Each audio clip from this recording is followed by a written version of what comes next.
ছাব্বিশে আলগাপুর কাটলিছড়ায় প্রার্থী হচ্ছেন প্রাক্তন বিধায়ক আনোয়ার। অসম প্রদেশ কংগ্রেস কমিটির নতুন সভাপতি সাংসদ গৌরব গগৈর কাছে দলীয় মনোনয়ন চেয়ে আবেদন করবেন হাইলাকান্দির প্রাক্তন বিধায়ক আনোয়ার হোসেন লস্কর। আজ এক সাংবাদিক সম্মেলন করে এই কথা ঘোষণা করেন প্রাক্তন বিধায়ক আনোয়ার। তিনি বলেন, কংগ্রেস দল তাকে 26-এর বিধানসভা নির্বাচনে আলগাপুর কাটলিছড়ায় প্রার্থী করলে তার জয় নিশ্চিত বলে দাবি করেন। প্রাক্তন বিধায়ক আনোয়ার হাইলাকান্দির বর্তমান 3 বিধায়কের তীব্র সমালোচনা করে বলেন, 26-এ এই 3 জন বিধায়ক জনগণের কাছে গিয়ে ভোট খোঁজার অধিকার নেই। জেলার উন্নয়নে ব্যর্থ এই 3 বিধায়ক, জনগণ তাদেরকে 26-এ প্রত্যাখ্যান করবেন বলে জানান আনোয়ার। হাইলাকান্দিতে তার সময় যেসব উন্নয়নমূলক কাজকর্ম হওয়ার হয়েছে, বর্তমানে কোনো ধরনের উন্নয়নমূলক কাজকর্ম হয়নি বলে অভিযোগ আনোয়ারের।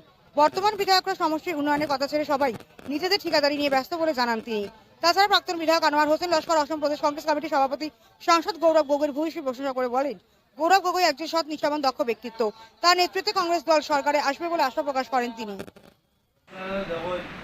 পঞ্চায়েত ইলেকশন মোটামুটি তো ভালো হয়েছে দেখিয়া, আর ইনশাল্লাহ 26-এর ইলেকশনও খুব বেশি ভালো হইব। গৌরবই নেতৃত্বে শাসক দলের ফুটকিবাই হাওয়া বার কংগ্রেসের পরিবর্তন নিশ্চয় আইব। তাহার বাবা দুইবার পরিবর্তন আনিয়ে 3 নম্বর বার পরিবর্তন দেওয়ার পরে তার বাবা তারটা যদি তো এখনো আবার চিফ মিনিস্টার হইল, 2100 আর ক্ষমতা হইল না, মানে বিজেপি গভর্নমেন্টও আইতো। ইনশাল্লাহ আবার 2600 গৌরবের নেতৃত্ব আবার 2600 গভর্নমেন্ট কংগ্রেসের আইব, এটা একদম নিশ্চিত হবে না। আপনারা হাইলাকান্দি আসামের মানুষে মনস্থির করিলে যে গৌরবের নেতৃত্বে পরিবর্তন আনতা জুজ হবো হইতাউন্ডার আনে আস্তে আসাম জুজ একটু হইব 2600 জুজ হইতে, কিন্তু আর কোনো মাছ বিচার নাই। আচ্ছা, আপনি আসাম তো বলাতে হইব। দেখুন এখন 2600 প্রার্থী হইতাম, প্রার্থীয়ে বুঝে আমার যোগ্য মনে করিয়া টিকেট একটু দেয়, তাহলে আমি যোগ্য হিসাবে আমি আমার আগে জেলা আসলাম, ওলা কাম করিয়া যাই। পার্টি লাগে যতক্ষণ করা লাগে, MLA হইতে গিয়ে যতক্ষণ করা লাগে ততক্ষণ আমি করিয়া যাই, এতে আমি পিছিয়ে যাইতাম না। আপনি কোন কনস্টিটিউয়েন্সিতে কি আপনার এটা খেলার ইচ্ছা?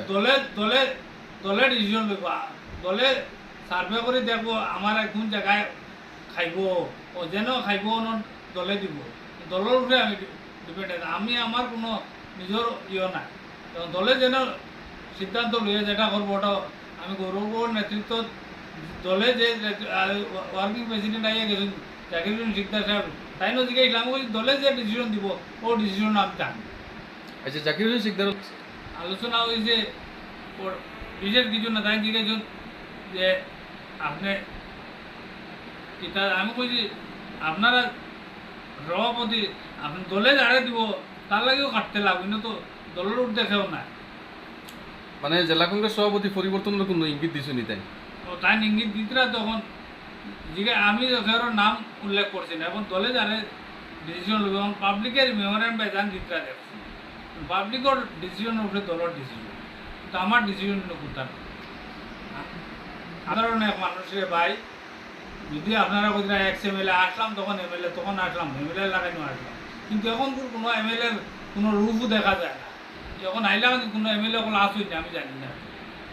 তো আপনি কিতা কইন আপনার দিনের MLA আর আজকের MLA এর মাঝে কিতা পার্থক্য আপনি পাইছেন? আকাশ পাতাল পার্থক্য। তখন আমি যে MLA গিরি করিয়া গেলাম পাবলিকের লাগে করলাম, কিন্তু এখন MLA হলে তারা নিজের লাগে করতা, যে আমরা 3 MLA আছেন তারা নিজের চুঙ্গার তেল দিতে, পাবলিকের চুঙ্গার তেল নাই, কিন্তু তারা নিজের চুঙ্গাতো তেল দিতে। এটা আপনারা যাচাই করে দেখেন না, এখন আপনারা তদন্ত করে দেখেন, রিপোর্টার ভাই হল আপনারা এখন খেয়ে কানো কতক্ষণ মাটি লইছ ওখানে তো আপনারা দেখিলেই না।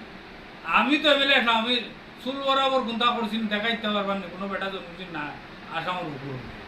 আমি যা করছি MLA হইবার আগে আমি আমার কাম করিয়া গেছি, কিন্তু খেয়ার কোনো